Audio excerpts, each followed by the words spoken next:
My name is Camille Westwood. I'm 34 years old. And this is the story of how the person I called my best friend for over 2 decades faked a pregnancy, and nearly took my life down with her. It all began on a Saturday in late spring, under the kind of sky that looks photoshopped. Blue as a promise. Silver balloons shimmered under the breeze as I walked up the stone path toward Tessa Green's backyard. My best friend since I was 9. Her baby shower was in full bloom. A lavish pastel dream. Streamers, flower arches, elegant guests clinking custom-printed mocktails. The air smelled like lilac and lemon sugar. Tessa stood in the center of it all, wearing a flowing cream maxi dress that fluttered around her like a curtain of innocence. A lavender flower crown rested delicately in her golden curls. Her smile beamed the moment she saw us, Emmy and Noah, my husband of 8 years. Tessa didn't rush toward me like she usually did. Instead, she lifted her hand in a strange, delicate wave, touching her belly lightly. "Don't squish the baby," she said, laughing. But she didn't hug me. I blinked. That was new. I forced a smile and handed the gift basket to Noah, who squeezed my hand just enough to get my attention. I turned to him, and there was something sharp in his eyes. Not alarm. Not anger. Something worse. Something careful. He leaned in and whispered, "We should leave." My smile froze. "You're kidding, right? This is Tessa's baby shower." "I'm not kidding," he said, his voice flat and low. "Camille, something's not right. I can feel it." I wanted to wave him off. Wanted to laugh and say, "You're being paranoid." But I couldn't. Because the thing was. I felt it too. I just didn't want to say it out loud. "Please, Noah," I whispered through my teeth. "Don't ruin this for me. She's my best friend." He looked away, eyes scanning the crowd like he was trying to solve a puzzle no one else noticed. And then he let it go. "Okay," he said with a quiet sigh. "But if something happens, don't say I didn't warn you." Tessa introduced us to a flurry of her new friends. Glossy women with impossibly smooth blowouts and whispers of Botox. Most of them didn't know my name. But they knew hers. Tessa had recently become something of a rising figure in local women's circles, running a new nonprofit called New Roots that supported single mothers with prenatal care. I stood there, smiling and sipping lavender lemonade, feeling like a background extra in her perfect life. I should have been proud. I should have been happy for her. But something wasn't adding up. Noah lingered near the sponsor board, a ridiculous setup that showcased brand logos like it was a corporate retreat, not a baby shower. She said her friends pitched in, I whispered to Noah. Maybe they really care about her. He nodded slowly but didn't speak. Then I noticed him. A tall, stern-looking man with salt and pepper hair, dark tailored suit, and silver-rimmed glasses. He wasn't laughing. Wasn't drinking. Just watching Tessa. His presence stood out in a backyard full of influencers and Instagrammable cupcakes. "Do you know him?" I asked Noah quietly. Noah's reply was immediate, eyes narrowing. "Yes. He works in OB at Redwood Medical." I frowned. "But Tessa said she's being seen at St. Gabriel's." Noah looked me dead in the eye. "That man only practices at Redwood. He's not licensed anywhere else." Something twisted in my chest. We toured the nursery next. Tessa led a small group upstairs, chattering excitedly. The nursery was beautiful, too beautiful. White and gold everything. Imported curtains. A custom-painted mural of rabbits and sparrows frolicking in a spring meadow. In the center, a shining sign that read, Laiana Grace. "What do you think, Camille?" she asked, her eyes gleaming. "It's stunning," I replied. But my hands trembled. Because every baby item was untouched. The mattress still had plastic wrapping. The bottles, unopened. The wipes were still in bulk packaging. None of it looked lived in. None of it looked real. When do you plan to open these? I asked as casually as I could. Tessa waved her hand. Oh, you know. When the energy is right. My mom says not to open anything before the last trimester. Bad luck. But her mom never believed in that stuff. Neither did Tessa. She always rolled her eyes at energy and bad vibes. This wasn't superstition. This was something else. As the group returned downstairs, I hung back, only to catch sight of Noah standing in the hallway, snapping a discreet photo of the nursery. What are you doing? I asked. He slipped his phone away. Just documenting a few things. In case we need them. That's when I asked the question I had been dreading, you really think she's faking it? Noah nodded, solemn.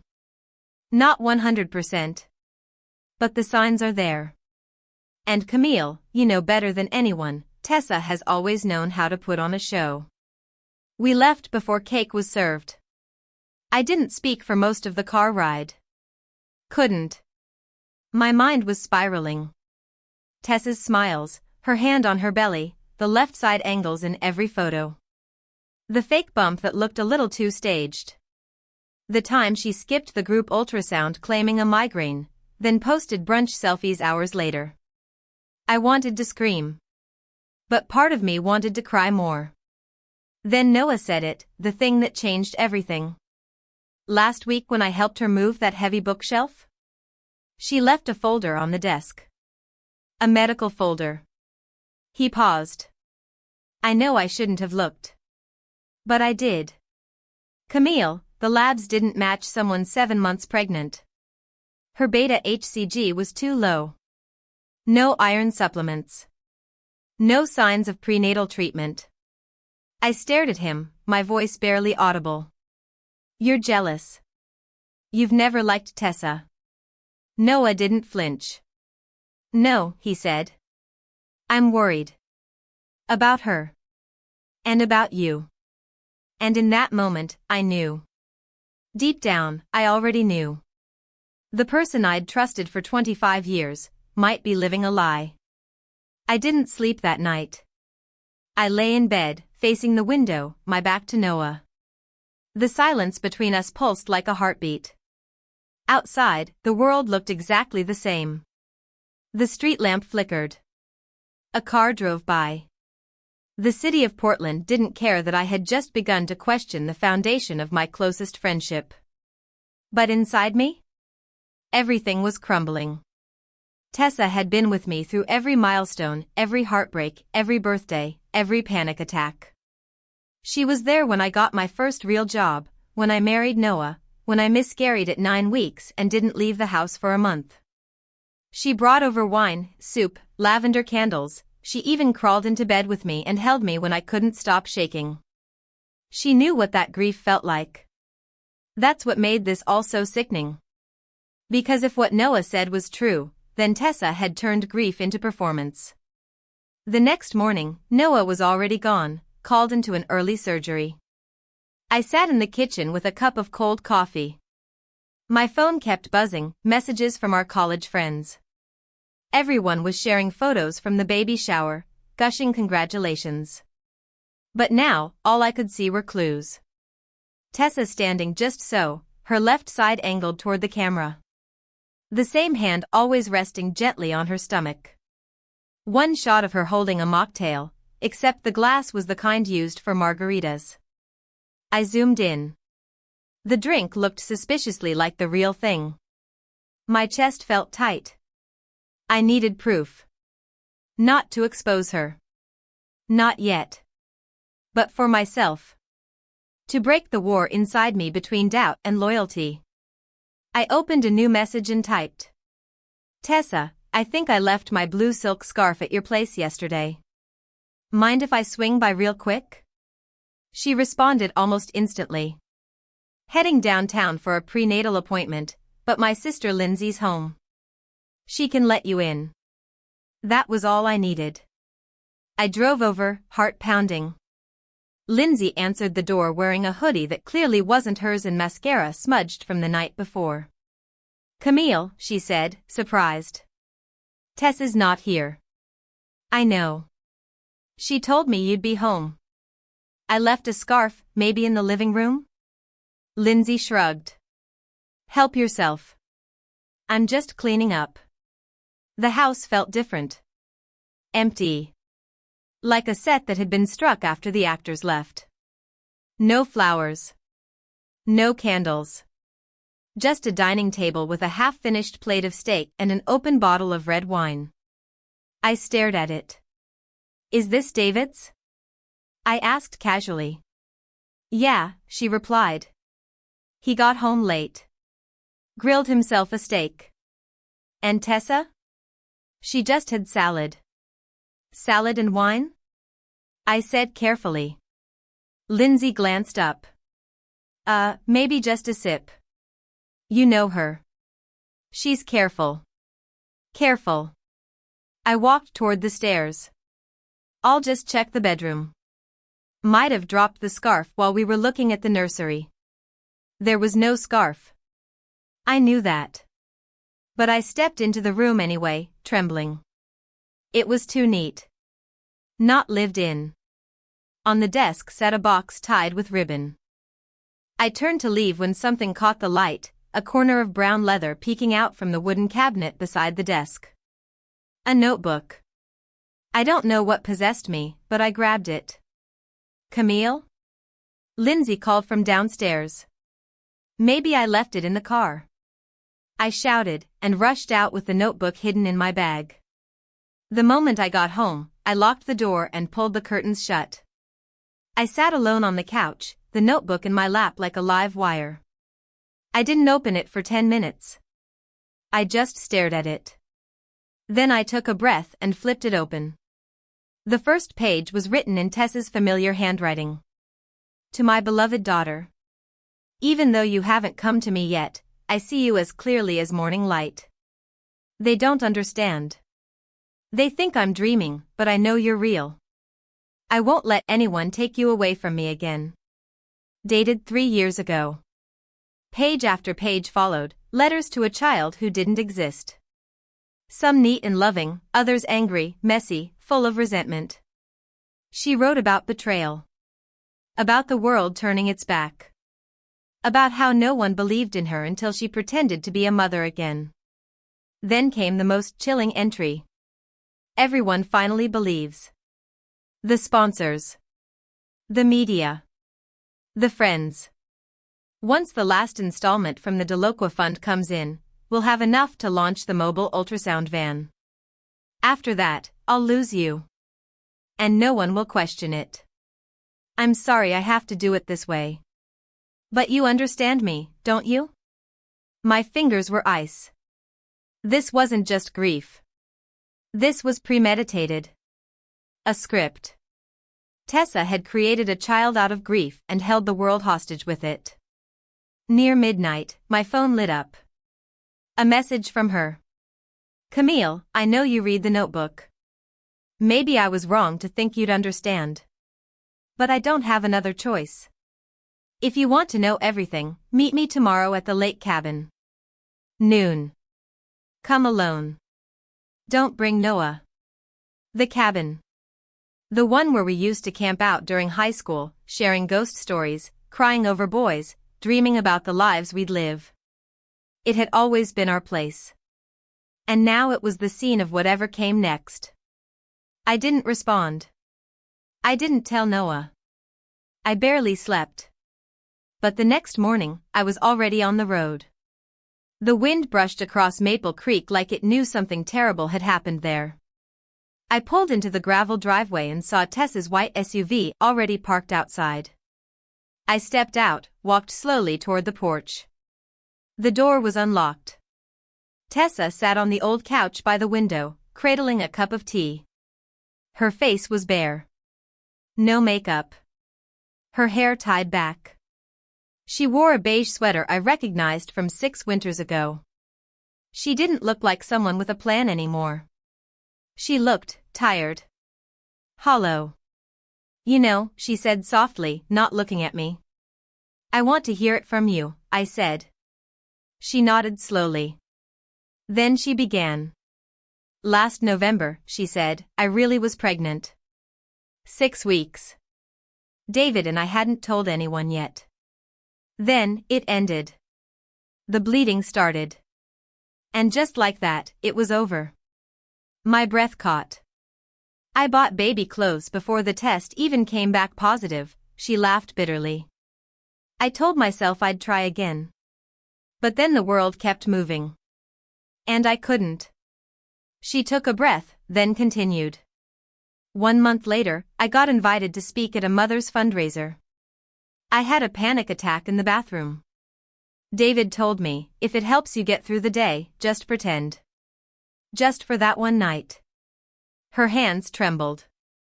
But then they applauded. They cried. They said I inspired them. And suddenly, pretending didn't feel like lying anymore. It felt like survival. I sat there, silent. The rest of what she said would change the course of everything. But I didn't know then, the worst was still to come. Tessa stared out the window like she was watching the past roll by in pieces. I sat across from her, unsure if I should cry or scream. I didn't want to fake it, she said, her voice cracking. At first, I just wanted to feel like I mattered again. Like I hadn't lost everything. But Tessa, I said gently, why didn't you just tell the truth? Why lie to everyone, especially to me? She turned to me then. Her blue eyes looked hollow. Not cruel. Not calculating. Just, lost. Because people only listen to you if you're broken in the right way.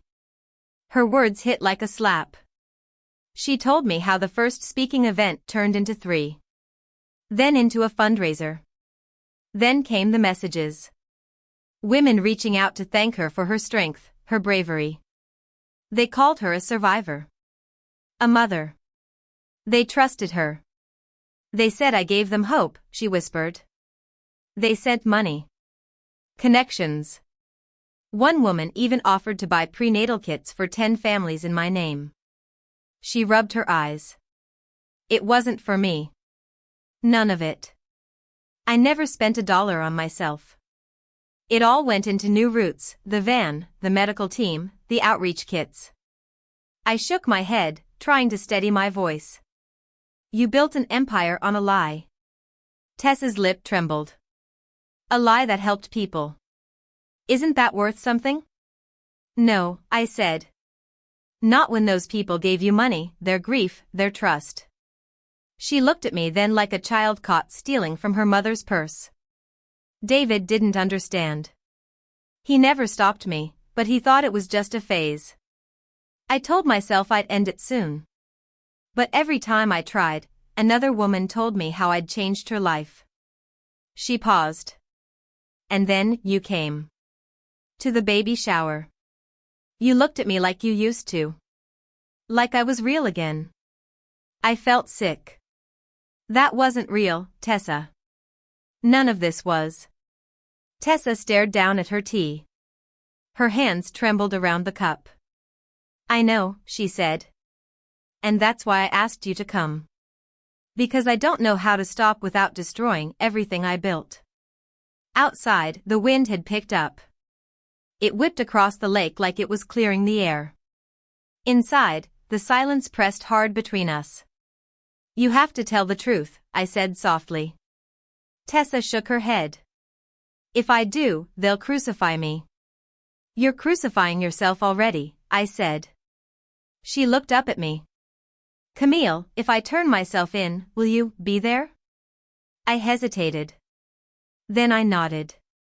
Not because I forgave her. Not because I condoned what she did. But because once upon a time, she was my friend. And right now, she was a woman dangling over the edge of a cliff with nothing but guilt wrapped around her like a noose.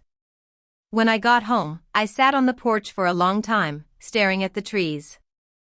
I pulled out my phone and scrolled through my contacts until I found one name, Elaine Parker. We'd met once, briefly, at a New Roots gala.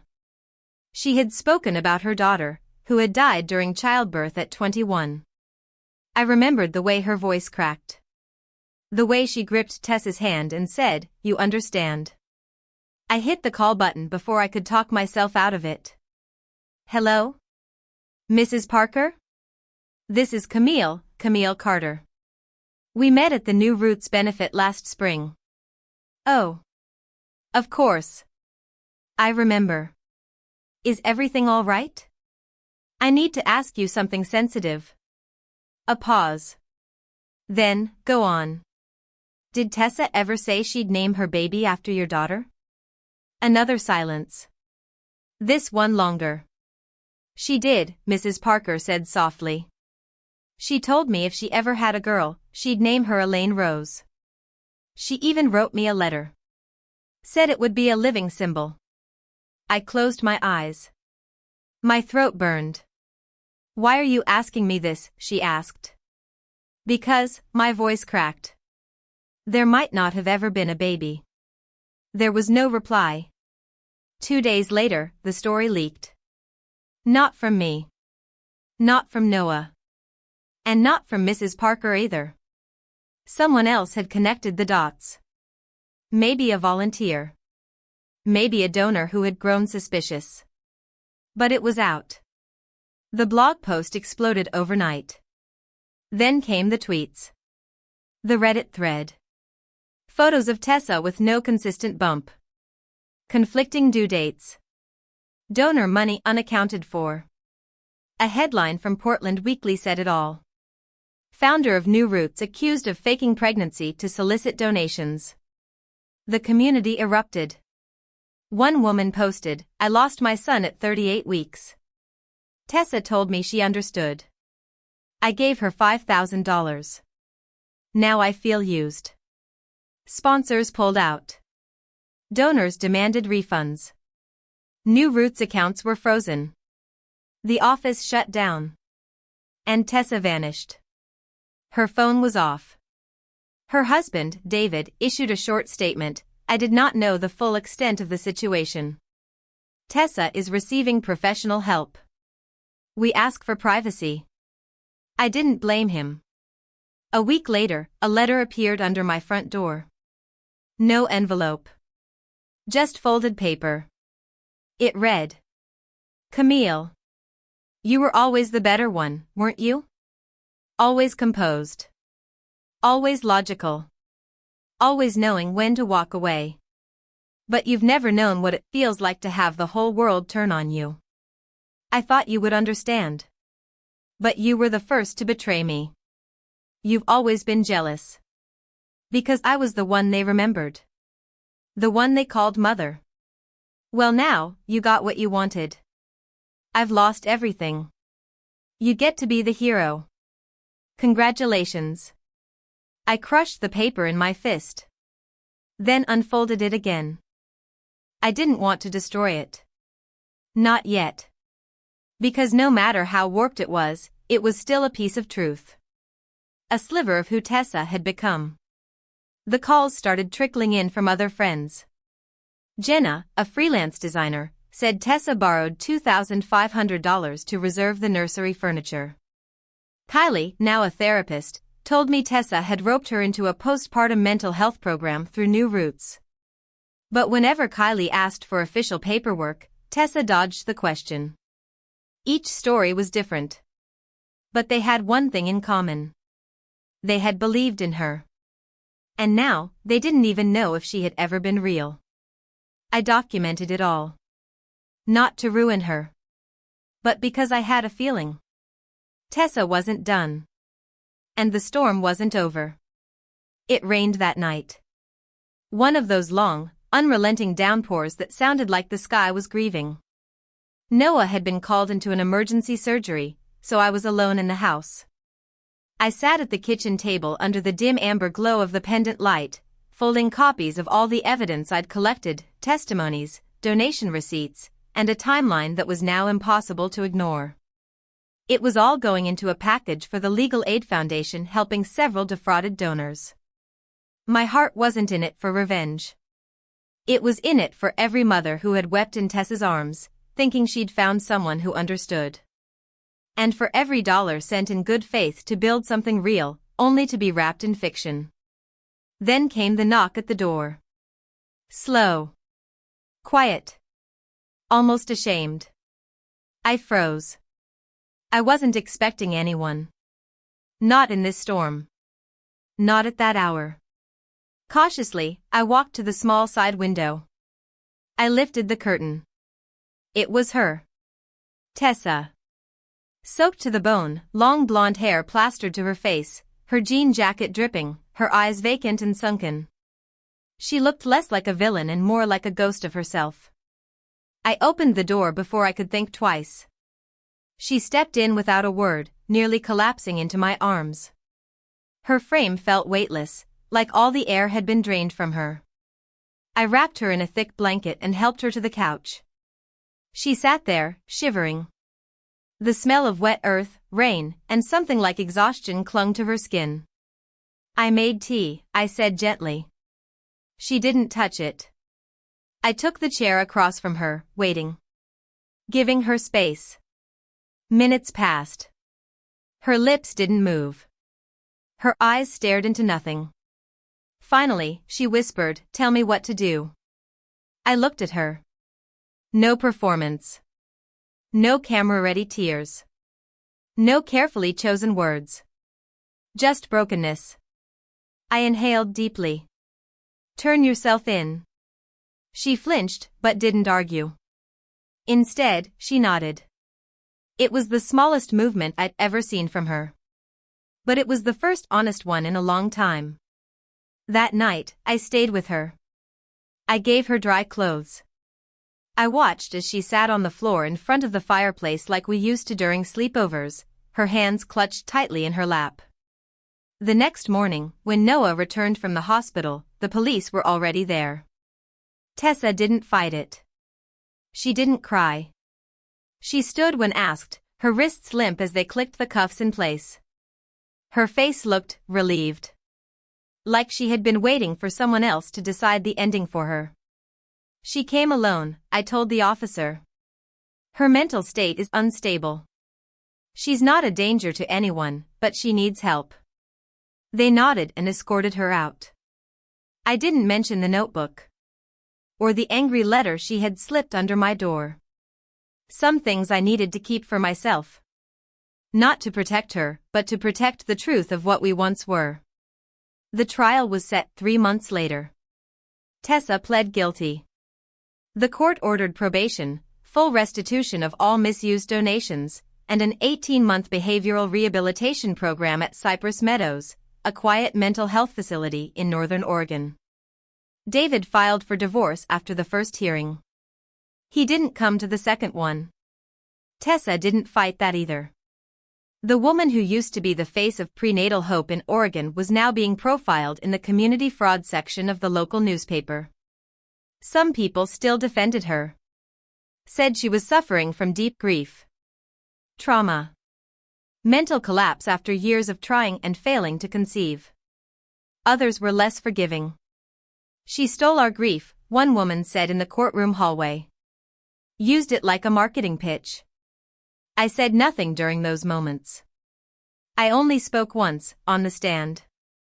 And when I did, I told the truth. The whole truth. No embellishment. No anger.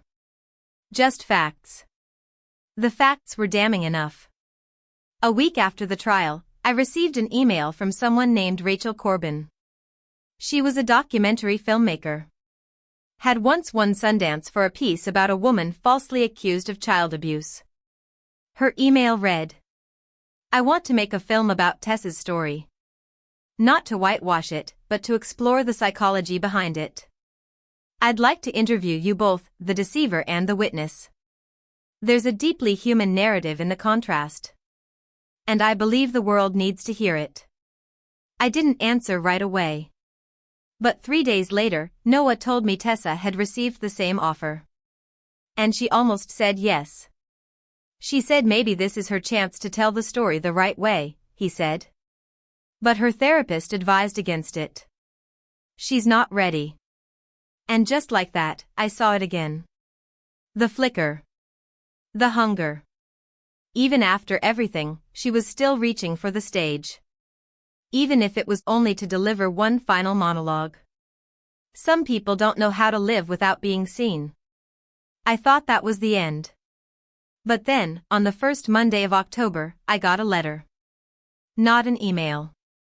Not a message. A real letter. Folded. Handwritten. Slanted slightly to the right, the way Tessa had always written notes when we passed them in class or apologized to teachers in high school. It was from Cypress Meadows. I sat with it for hours before opening it. Inside, her handwriting began. Camille. This is the first time I've been asked to write without trying to make the reader like me. Without trying to explain. Without trying to become a victim. I was wrong. I went too far. And at some point, I couldn't tell which parts were real and which were the story I told myself. Some nights, I still dream of her. A girl. Brown eyes. Curly hair. She laughs like you used to. I believe she was real. Not because she ever existed, but because I needed her to. When people clapped, when they called me brave. I thought, maybe if I stay in this role long enough, it'll become the truth. But then I lost everything. I'm sorry. Not because you need to hear it. But because I need to say it. Thank you for not staying silent. I folded the letter. Then I opened the old wooden box on my bookshelf, the one I used to keep small things I couldn't part with. Inside was the silver-blue friendship bracelet from 8th grade. The baby shower photo printed on glossy paper. The fake silk scarf I used as an excuse to return to her house. And the bitter, angry letter she'd written me in the weeks after she vanished. I placed the new letter on top. As if sealing the chapter. The ending wasn't clean. It never is. But at least now, it was real. The house that once held Tessa's baby shower was listed for sale the following month. I drove by it once, just once.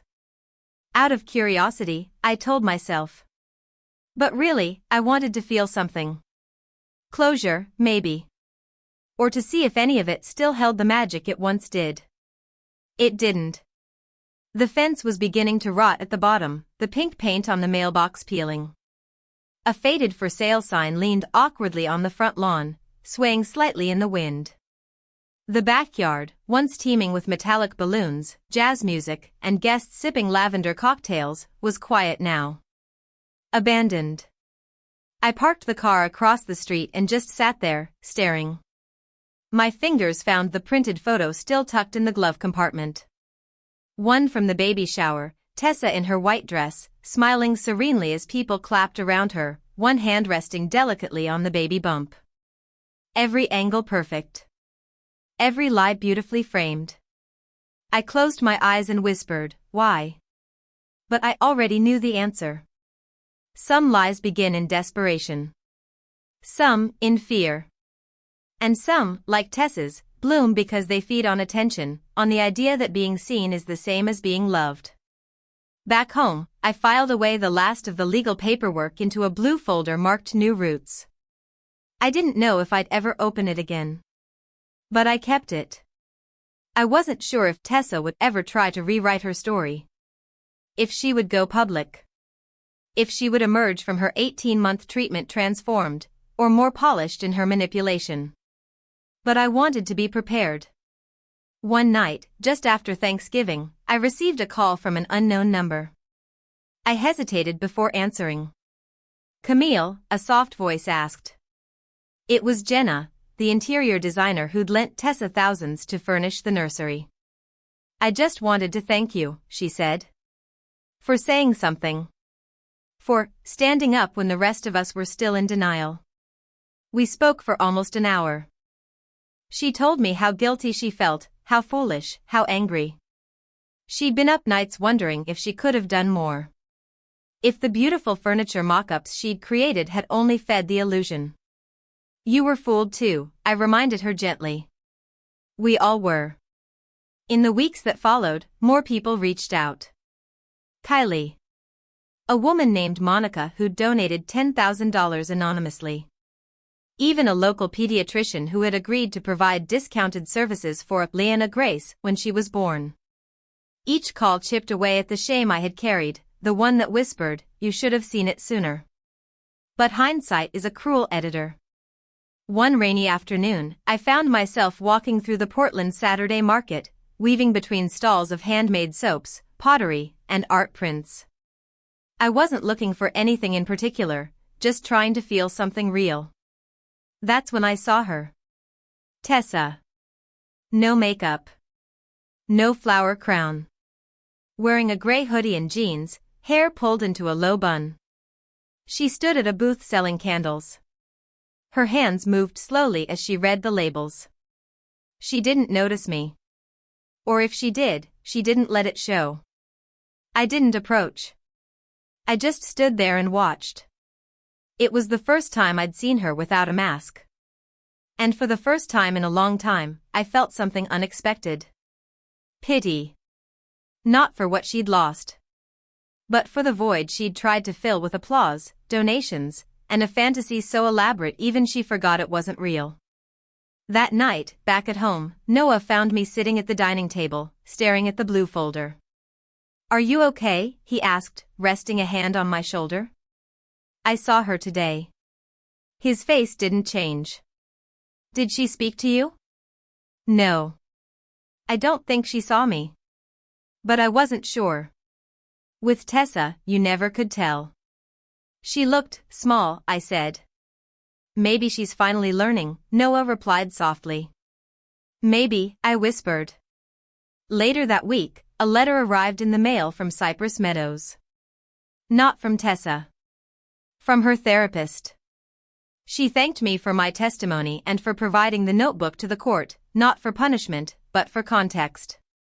She explained that Tessa had made significant progress but was still working through the core issue, a compulsive need to perform in order to be valued. "She is not ready for public reintegration," the therapist wrote. "But she is trying. Please know your courage, while painful, was not in vain." I read the letter twice. Then I tucked it into the wooden box with everything else. The box I had once labeled untouchable. Now, it was simply labeled past. That December, a manila envelope arrived on my doorstep. Inside were 10 handwritten apology notes. All identical in format. Each addressed to someone different. The last one was mine. Camille. I may never be able to undo what I did. But I hope one day, you'll remember who I was before the performance. I miss her too. Tessa. I folded it slowly, the corner catching against the edge of my thumb like paper resisting closure. Forgiveness isn't a door you walk through once. It's a hallway with no end. And some days, all you can do is keep walking. The first snow came late that year. I remember watching it fall through the living room window, the flakes gentle and quiet, so different from the storm of the past few months. Everything felt still, muted, like the world was finally letting out a long, exhausted sigh. I stood by the window in thick socks and Noah's old sweater, holding a mug of cinnamon tea, and for the first time since that afternoon at the baby shower, I didn't feel the need to brace myself. I had survived. A few days later, I received one final message from Rachel Corbin, the documentary filmmaker.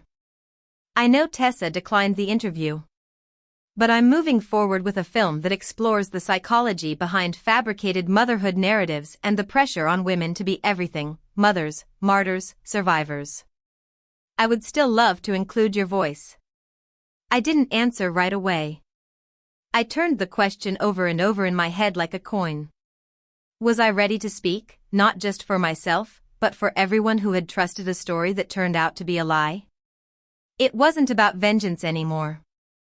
It was about truth. Eventually, I wrote back. "I'll do it. But only if the story isn't about villains. Only if it's about why we believe what we want to believe, and how dangerous that can be." She agreed. Weeks passed. Then months. Tessa remained in treatment. New routes never reopened. The nonprofit's domain name expired. Its Instagram page vanished. The name that once plastered banners and charity events faded quietly into the past, replaced by other causes, other faces. But the damage it left? That lingered. Kylie, the therapist friend, started a small grief support group for women who had miscarried or experienced fertility struggles. She asked me to come and share my experience, not about Tessa, but about what it feels like to lose trust, to lose a friend, to lose your sense of reality. I went. I sat in a circle of 10 women, some with tired eyes and tissues in their laps, some with hollow laughter that didn't quite reach their eyes. I didn't give them names or news articles or even the word fraud. I just told them the truth. That sometimes the person who comforts you is also the one who's manipulating you. That sometimes you protect a lie because you're afraid the truth will destroy everything good it once gave you. That it's okay to mourn something that wasn't even real. One of the women cried quietly afterward and hugged me. I thought I was stupid for not seeing it sooner, she said. No, I replied. You were kind. That's different. Kindness is not a flaw. But when it blinds us, it can become our undoing. One spring morning, almost a full year after it all began, I returned to the lake cabin. Not to meet Tessa. Just to be there. To reclaim it. The porch still creaked in the same places. The wooden bench we once cried on as teenagers was warped and chipped from years of rain. The lake shimmered the way it always had, mirroring clouds that were no longer heavy. I sat there alone, a journal in my lap. No phones.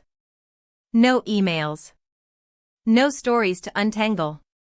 Just me, the air, and the sound of water lapping at the edge of memory. I thought about the girl Tessa had written about in her notebook, the daughter she never had. I imagined her running through the trees in pigtails, laughing, calling for a mother who only existed in dreams. And I cried. Not for Tessa. But for the girl who had once called her sister. The one who believed in forever friendships. The one who thought loyalty meant staying silent, even when your stomach twisted and your heart screamed. That girl was gone. In her place stood a woman who knew better now. I stayed until the sun dipped low, turning the lake to molten gold. Then I left a small bouquet of wildflowers on the bench, no note, no explanation. Just a quiet gesture. A way to say goodbye. On the drive home, I thought about something Noah said during those dark days after the baby shower. You can't save someone who doesn't want to be found. But maybe that's not the whole truth. Maybe sometimes you can't save them. But you can save yourself. And you can stop pretending they're still the person they once were. A week after my trip to the cabin, I got one final letter. It was short. 2 lines. Camille. I hope someday you remember me with a little grace. There was no signature. No return address. But I didn't need one. I folded it and placed it in the wooden box, along with the rest of the relics of a friendship that taught me more than any betrayal ever had. That box is still on my shelf. Not to hold on to pain. But to remind me what it took to finally let go. If you've ever stayed quiet to preserve someone else's lie, if you've ever doubted your own instincts because the truth felt too cruel to accept, then maybe you understand me. Not all wounds are physical. Some are invisible, made of trust broken and stories rewritten in real time. But you don't have to keep playing a role in someone else's performance. You have the right to walk off their stage. You have the right to live your own story. And that, more than anything, is what I wish someone had told me sooner. Thank you for listening. Some lies are built from pain. Others are crafted for applause. But all of them come at a cost, and it's often the people closest who pay the highest price. If you ever find yourself questioning what's real in someone's story, trust your gut. You don't owe anyone blind belief. Especially when their truth comes at the expense of your peace. If this story resonated with you, tell us your thoughts in the comments below. Was Tessa a victim of unhealed trauma, or a master manipulator? Was Camille right to expose her? Share your perspective. And don't forget to like, subscribe, and follow Revenge Echoes, where stories speak louder than revenge.